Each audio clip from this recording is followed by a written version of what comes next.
नमस्कार, news portal to the पर आपका स्वागत है। Central Bihar chamber of commerce दक्षिण बिहार का एक सशक्त व्यावसायिक संगठन है जो व्यवसायियों के साथ साथ जनहित के मोर्चे पर सड़क पर भी उतरने से परहेज नहीं करता है।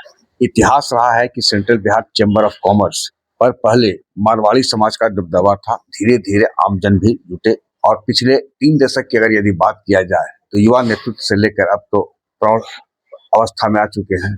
तो central Bihar chamber of commerce में डॉक्टर कौशलेंद्र प्रताप सिंह, अनूप केडिया, विपेंद्र अग्रवाल की तिकड़ी तय करती थी कि कौन अध्यक्ष होगा, कौन महासचिव। संजय भारद्वाज भी उस कोर कमेटी में थे और उनका संरक्षण मिलता था स्वर्गीय शिवराम डालमिया जी से। डालमिया जी यानी शिवराम बाबू कभी पर्दे के सामने नहीं आते थे, लेकिन पर्दे के पीछे से की अहम भूमिका होती थी central Bihar chamber of commerce के पदाधिकारी से लेकर कार्यकारिणी गठन में। उसके बाद आहिस्ता आहिस्ता डॉक्टर कौशलेंद्र प्रताप सिंह और अनूप केडिया शिवराम डालमिया की भूमिका में आ गए। Central Bihar chamber of commerce की स्वीकारता का अंदाजा इसी से लगाया जा सकता है कि स्वर्णिम जयंती समारोह हो या अन्य कार्यक्रम में मुख्यमंत्री नीतीश कुमार, तत्कालीन उप मुख्यमंत्री सुशील कुमार मोदी, उप मुख्यमंत्री रहे तेजस्वी यादव सहित कई बड़े बड़े राजनेता तक आए, केंद्रीय मंत्री भी आए। और 90 के दशक में जब लालू राज था, लालू राबड़ी राज, तो अपराध के मोर्चे पर चैम्बर ऑफ कॉमर्स ने सड़क पर उतरकर व्यवसायियों के हित की रक्षा की। इसी कारण अधिकारियों के बीच भी चैम्बर ऑफ कॉमर्स की पैठ बनी। चैम्बर ऑफ कॉमर्स के अध्यक्ष, महासचिव के पद धारकों के साथ साथ कौशलेंद्र प्रताप सिंह हो या अनूप केडिया हमेशा व्यवसायियों के पक्ष में खड़े नजर आए। कई बार तो अधिकारियों ने कहा कि आप लोग को सुरक्षा कर्मी उपलब्ध कराते हैं, बॉडीगार्ड दे दिया जाता है, लेकिन बगैर सुरक्षा कर्मी के व्यवसायियों के हित की बात करने में चैम्बर के पदाधिकारी पीछे नहीं रहे। लेकिन आहिस्ता आहिस्ता ये देखने को मिला कि चैम्बर ऑफ कॉमर्स के कुछ ऐसे तत्व भी शामिल हुए जो अपनी व्यावसायिक हित को लेकर प्रशासन के बीच जाने से परहेज नहीं किया। आहिस्ता आहिस्ते पद धारकों में यह होना कि पद प्राप्त करने के लिए जातीयता भी एक बहुत बड़ा कारण बन गया। अभी इस बार के जो 2026 का चुनाव हुआ, इसमें प्रमोद कुमार भदानी निर्विरोध निर्वाचित हुए। निर्विरोध कैसे निर्वाचित हुए, ये चैम्बर ऑफ कॉमर्स के हर व्यक्ति जानता है, मतदाता जानता है कि इसके पीछे किन किन महानुभावों का हाथ रहा निर्विरोध निर्वाचित कराने में। उसी तरह महासचिव भी निर्विरोध निर्वाचित हुए।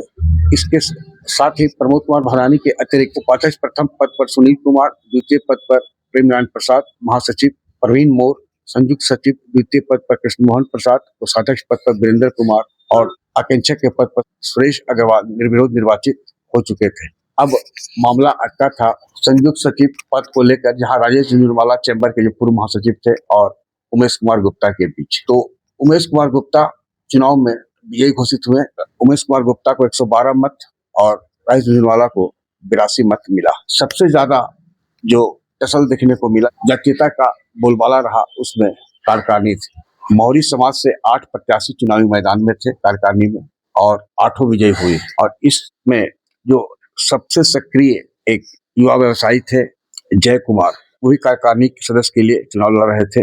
जय कुमार, राजू कुमार और उमेश गुप्ता का तिकड़ी रहा है चैम्बर में। जय कुमार तैलिक समाज से आते हैं, वहीं राजू कुमार हलवाई समाज से और उमेश गुप्ता रौनियार वैश्य समाज से। राजू कुमार और उमेश गुप्ता निर्वाचित हुए, राजू कुमार कार्यकारिणी के लिए और उमेश गुप्ता संयुक्त सचिव के लिए। लेकिन जय कुमार को चुनाव में शिकस्त का मुंह देखना पड़ा। वैश्य समाज में तैलिक समाज बहुत ही जागरूक है राजनीतिक क्षेत्र में। केंद्र से लेकर तैलिक समाज राज्य की राजनीति में काफी सशक्त माना जाता है। मुख्यमंत्री तैलिक समाज के एनडीए गठबंधन में बन चुके हैं, राज्यपाल भी रहे हैं। एकमात्र तैलिक समाज का जो प्रतिनिधित्व कर रहे थे जय कुमार, उन्हें भी कार्यकारिणी में जगह नहीं मिली। इस संबंध में सुनील कुमार जो कि उपाध्यक्ष हैं, उनका कहना है कि मौर्य समाज central Bihar chamber of commerce में कब नहीं था, हमेशा एक्टिव रहा है। उसी में से जो लोग आए, यह सही है कि 8 ने नामांकन भरा, 8 चुनाव विजय हो चुके हैं। दूसरी ओर मौर्य समाज के ही प्रमोद भदानी जो अध्यक्ष हैं, उनका कहना है कि समाज के हर तबके को जगह दिया जाएगा और जो छूट गए, जो एक्टिव है, तो पुराने और वर्तमान कमेटी के साथ बैठकर ऐसे व्यवसायियों को ऑप्शन के तहत कार्यकारिणी में स्थान दिया जाएगा। और यह तय है कि जब स्वीकारता बढ़ती है, अपेक्षा भी हर को होती है, संगठन सशक्त है, इसमें कोई दो राय नहीं। इसलिए कई कार्यकारिणी से लेकर पदाधिकारी बनने की होड़ में थे, लेकिन प्राय सभी जगह सर्वसम्मति से पदाधिकारियों में चुनाव हो गया, एक को छोड़कर। अब कार्यकारिणी में जो छूट गए हैं उन्हें भी उचित स्थान दिया जाएगा। एक और चीज जो हुई इस चुनाव में हुआ था सिंगल वोटिंग। अब जय कुमार को ही दिले, ये हार गए, जबकि इनके जो दो मित्र थे राजू कुमार और उमेश गुप्ता और ऐसे कई लोग थे। पिछले बार के चुनाव में एक व्यवसायी ने जो मतदाता थे ने सिंगल वोट दिया था, इस बार सिंगल वोट की संख्या 10 हो गई। तो सिंगल वोट के चलते भी कईयों का समीकरण बिगड़ा। सपोज किया जाए कि एक व्यक्ति जो प्रत्याशी है वह स्वयं को तो वोट देता है लेकिन फिर बाकी किसी को वोट नहीं देता है। तो सिंगल वोट की जो चलन पिछले साल से शुरू हुई थी, इस साल संख्या 10 हो गई है। यह स्थिति रही तो अगले साल और बढ़ेगी। तो central Bihar chamber of commerce में जो सिंगल वोट की अनिवार्यता है कम से कम 15-20 तो होनी ही चाहिए। ये जितने पदाधिकारी ये कार्यकारिणी के लोग चुनाव मैदान में उतनी संख्या, तो उससे भी पारदर्शिता आएगी और चुनावी रणनीति का माहौल से बचा जा सकता है। तो सिंगल वोटिंग और जातीयता ने इस बार central Bihar chamber of commerce के चुनाव में हावी रहा। आग्रह है कि इस वीडियो के लिंक को लाइक शेयर सब्सक्राइब अवश्य करें। धन्यवाद।